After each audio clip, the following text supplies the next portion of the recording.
Hi friends. आज हम discuss करेंगे अल्टीमेट बेनिफिशियल ऑनर, जिसको शॉर्ट फॉर्म में हम बोलते हैं यूबीओ। अल्टीमेट बेनिफिशियल ऑनर क्या होता है यूबीओ? तो कह रहा है व्हाट इज यूबीओ। तो first, the person who ultimately owns और benefit from an investment. Point number two, not just the direct owner but the person behind the scene. देखो, दो टाइप के इन्वेस्टर है ना। इंडिविजुअल, जैसे आप अगर अपना नाम से इन्वेस्टमेंट कर रहे हो, कोई एनआरआई है ना, वो सब इंडिविजुअल इन्वेस्टर है। तो इंडिविजुअल इन्वेस्टर है तो वो उसकी जो भी डॉक्यूमेंट्स होते हैं उसके अपने इंडिविजुअल डॉक्यूमेंट यूज होते हैं, उसका पैन कार्ड, उसका आधार कार्ड, बैंक अकाउंट, उसका ये सारी चीजें यूज होती है। ठीक है ना। अब नॉन इंडिविजुअल इन्वेस्टर कैसे हो गए? कोई कंपनी इन्वेस्ट कर रही है, कोई फर्म इन्वेस्ट कर रही है, कोई पार्टनरशिप फर्म इन्वेस्ट कर रही है, तो है तो वो भी किसी का, लेकिन किसका है वो कैसे पता चलेगा?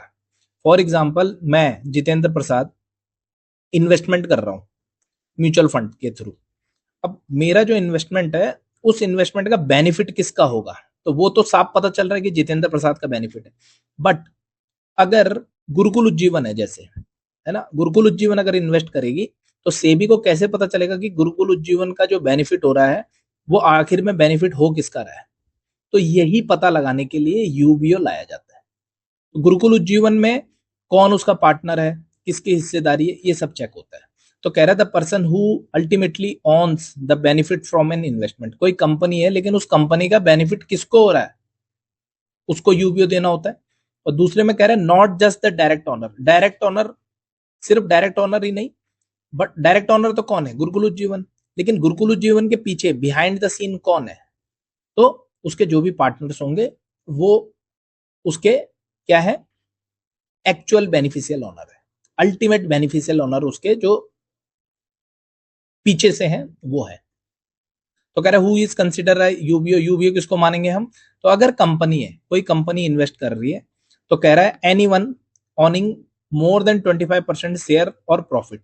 अगर कोई कंपनी इन्वेस्ट कर रही है तो उस कंपनी में 25% से ज्यादा की हिस्सेदारी या 25% से ज्यादा का प्रॉफिट जो ले रहा है उसको यूबीओ देना पड़ेगा।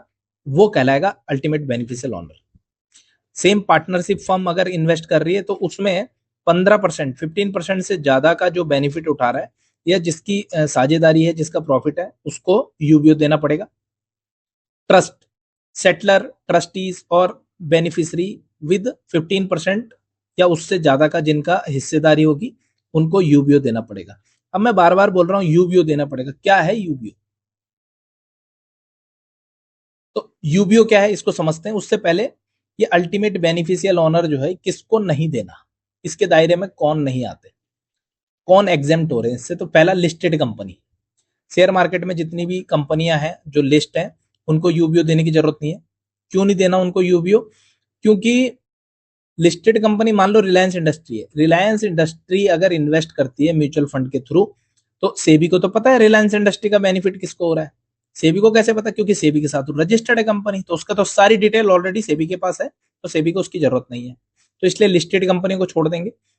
Subsidiary of listed company, Reliance की कुछ ऐसी कंपनियां हैं जो उसकी सब्सिडरी कंपनियां हैं और वो अभी मार्केट में लिस्ट नहीं है, तो लेकिन अंडर तो इसी के आ रही है लिस्टेड कंपनियों की, तो इनको भी यूबीओ देने की जरूरत नहीं होती। और तीसरा, इंडिविजुअल इन्वेस्टर, आप हो गए, मैं हो गया, एनआरआई हो गया, एचएनआई हो गए, ये सारे के सारे जो इंडिविजुअल इन्वेस्टर है इनको भी यूबीओ देने की जरूरत नहीं है। What need to be done, जो मैं कह रहा था यूबीओ देना पड़ेगा। यूबीओ होता क्या है? तो यूबीओ कुछ नहीं है। यूबीओ केवाईसी देनी पड़ती है। मान लो गुरुकुल जीवन का मैं हिस्सेदार हूं, मेरे को उसका प्रॉफिट हो रहा है, तो जितेंद्र प्रसाद को अपनी केवाईसी, केवाईसी क्या होती है आप सबको पता है, नो योर कस्टमर। केवाईसी में आपका, मैं अपना आधार कार्ड दूंगा, पैन कार्ड दूंगा, अपना सारी डॉक्यूमेंट्स दूंगा जो केवाईसी के अंडर में देनी होती है। तो यही है आपका यूबीओ, अल्टीमेट बेनिफिशियल ऑनर। अब इससे क्या क्वेश्चन पूछे जा सकते हैं वो देखते हैं। देखो फटाफट बताऊंगा। क्वेश्चन नंबर 1 कह रहा what is the purpose of identifying the ultimate beneficial owner. Purpose क्या है यूबीओ को आइडेंटिफाई करने के लिए? क्यों क्यों आइडेंटिफाई करना है? चार ऑप्शन है। A, to know the company CEO, CEO company का जो पता करना है वो पता करने के लिए। B, to identify the person who ultimately own और बेनिफिट फ्रॉम एन इन्वेस्टमेंट। और C, to know the company auditor, auditor को जानने के लिए। D, to identify the company bank account holder. और सही आंसर क्या है? सही आंसर है आइडेंटिफाई करने के लिए कि अल्टीमेटली बोला फाइनली कौन ऑन कर रहा है बेनिफिट इन्वेस्टमेंट के। ठीक है, तो यूबीओ को पता लगाने के लिए कि उस इन्वेस्टमेंट का असल में फायदा किसको हो रहा है, ये पता लगाने के लिए यूबीओ होता है। ऐसा इसलिए भी करते हैं, कल की डेट में कोई आतंकवादी संगठन हो, वो अपनी एक कंपनी बनाए, इन्वेस्ट करे और इन्वेस्ट से पैसा कमाए और फिर वो पैसा गलत जगह लगाए, तो इसलिए अल्टीमेट बेनिफिशियल ओनर पता करना जरूरी है। क्वेश्चन 2 है, कह रहा है व्हाट परसेंटेज ऑफ शेयर्स और profit is consider for identifying a UBO in a company. देखो परसेंटेज कितनी होनी चाहिए एक यूबीओ के अंदर, तो हमने यहाँ पर शुरू में बताया था कंपनी अगर है तो 25% या उससे ज्यादा का जिसकी भी हिस्सेदारी होगी उसको यूबीओ देना पड़ेगा। तो यहाँ पर क्या आंसर होगा अब हमारा? तो आंसर 25%। कंपनी है, कितना परसेंटेज पूछ रहा है यूबीओ के लिए। Who is exempt from providing UBO detail? UBO detail किसको नहीं देनी, कौन एग्जेम्प्ट है इसमें से? Private company, listed company, partnership firm या सोल प्रोप्राइटरशिप? और सही आंसर है लिस्टेड कंपनी। जो लिस्ट है कंपनी उनको देने की जरूरत नहीं है। Question number 4, what documentation is required for UBO? UBO के लिए कौन सी डॉक्यूमेंटेशन चाहिए होती है? केवल पैन कार्ड, कह रहा identity proof documents as per KYC norms, C only bank statement, D कह रहा कोई जरूरत नहीं है। और सही आंसर क्या है? सही answer B identify proof document, ये देने होते हैं। ठीक है, क्वेश्चन नंबर 5 है, what is the threshold for identifying a UBO in a partnership firm? Partnership firm में जो मेन जो बेनिफिट है वो कैसे पता करेंगे हम कि कितनी परसेंटेज है उसकी, है ना? थ्रेशोल्ड कौन कितना है उसका? सही आंसर है 15%, है ना? ये याद रखेंगे हम। क्वेश्चन नंबर 6 है, what is the objective of the SEBI mandate for ultimate beneficial owner? मतलब इसमें उद्देश्य क्या है सेबी का कि यूबीओ को लाने का? तो कह रहा है to prevent money laundering, B to increase transparency in ownership, C to reduce regulatory burden, और D both A and B. और सही आंसर क्या है?